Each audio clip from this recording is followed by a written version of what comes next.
di materi, lalu nanti 30 menit kita tanya jawab.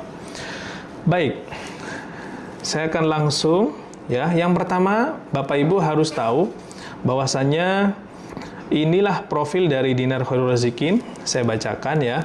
Jadi Dinar Khairul Razikin itu didirikan oleh Ustadz Nasrullah. Jadi kalau ada yang bertanya, siapa yang menggagas Dinar Khairul Razikin ini? Maka yang menggagas adalah Ustadz Nasrullah ya, di bawah komunitas Magnet Rezeki yang saat ini sudah tersebar merata di seluruh Indonesia. Beliau adalah penulis buku mega bestseller Rahasia Magnet Rezeki ya. Jadi ini memudahkan kita untuk memberitahu kepada mereka, bukunya banyak kok, boleh dicek di Gramedia, selalu bestseller. Nah, gitu ya cara memudahkan bagi orang-orang yang belum kenal ilmu MR, kita bisa arahkan lewat bukunya terlebih dahulu. Bahwasanya buku yang di-create oleh Pak Nas itu adalah buku bestseller ya. Buku bestseller dan memang peminatnya banyak sehingga dicetak berulang, berawal dari buku. Lalu kemudian apalagi? Nah, ini dia. Didirikan tahun 2020 tanggal 24 Juli. Kalau kita lihat ini tiga bulan setelah diberlakukannya masa COVID. Karena awal COVID itu resmi April, 3 bulan kemudian lahirlah Dinar Khairul Razikin ya. 3 bulan kemudian di tanggal 24 Juli itu kita lahir, bertepatan dengan 3 Dzulhijjah 1441 Hijriah. Ya, berlokasi di Depok, kantor kita di Magnet Rezeki Center.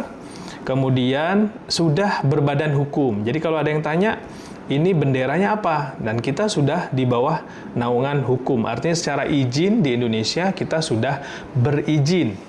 Ya, dengan nomor surat AHU 003517 AH 0101 ya, tahun 2020. Kemudian nomor perseroan AHU 01189 dan seterusnya. Ya, artinya memang kita terdaftar di Dinas Perdagangan ya, dan kita terdaftarnya itu berada di bawah Dinas Perdagangan, karena kita jual beli ya, bukan berada di bawah Bank Indonesia. Karena kalau berada di bawah Bank Indonesia, biasanya semua izin-izin yang berkaitan dengan OJK, Bapeti, ya, mereka-mereka yang menghimpun dana masyarakat, biasanya izinnya khusus. Izinnya harus lewat Bank Indonesia, karena berkaitan dengan menghimpun dana masyarakat, dan itu ada potensi fraud, ada potensi menghilangkan dana masyarakat, dan seterusnya. Ya, makanya kenapa Bapak Ibu kalau melihat saham, kripto, sukuk, reksadana, ya semua yang berbau aset digital itu izinnya lewat Bank Indonesia dan diawasi oleh OJK dan Bapeti. Ya, Bapeti itu badan pengawas pasar modal sepertinya ya. Jadi memang semuanya pemerintah mengontrol. Lalu berhubungan dengan dinar bagaimana? Dinar karena kita perdagangan biasa seperti halnya toko emas umumnya, maka tidak dibutuhkan yang namanya Bapeti, OJK dan seterusnya. Ya, ini jelas ya Bapak Ibu. Kalau ada yang bertanya, ini sudah ada izinnya belum? Ini sudah ada OJK belum? Ini sudah ada Bapeti dan seterusnya ya. Saya jawab kali ini tidak diperlukan itu semua karena kita bukan perusahaan yang menghimpun dana masyarakat ya. Lalu kemudian kantor di mana? Kantor kita ada di Depok ya. Nah, ini berkantor di Magnet Rezeki Center Kota Depok dengan jajaran direksi yang saat ini jajaran direksi yang ada saat ini, ada penambahan 1 orang, namanya Yusuf Sani, belum masuk. Ya, jadi kita itu untuk manajemen DKRI, kalau misalnya Bapak Ibu, nanti kita tanyakan terlebih dahulu ke manajemennya. Inilah manajemen di DKRI. Di sini ada Bu Yuni Indriati Fatona selaku komisaris utama dari PT Dinar Khairul Razikin. Ya, makanya kenapa komisaris tidak pernah muncul. Lalu kemudian ada Ustadz Nasrullah selaku direktur utama.